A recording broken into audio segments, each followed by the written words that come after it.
طوفان الأقصى استدعى كل هذه المعاني من السيرة النبوية في التاريخ والتاريخ الإسلامي، بحيث أصبح مفهوم الأمة الإسلامية حاضرا مرة أخرى في ضمير المسلمين.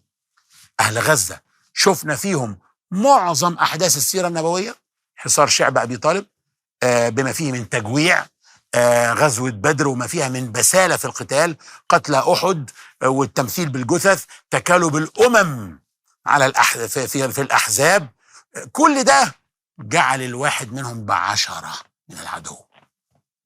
ربنا قال للصحابة في هذا الوقت من السيرة النبوية إيه؟ إن يكن منكم 20 صابرون يغلبوا 200، وإن يكن منكم 100 يغلبوا 1000 من الذين كفروا. وهو ده اللي حصل وشفناه بعينينا. الواحد من المجاهدين دول ب10 من العدو. الإيمان لما يكون قوي والمسلمين ينجحوا في اختبارات وفتن شديدة، يصبح المسلم الواحد منه ب10 من غير المسلمين. تفاءلوا فالساعة لن ترجع إلى الوراء. العالم بعد 7 أكتوبر لن يعود إلى ما كان قبل 7 أكتوبر.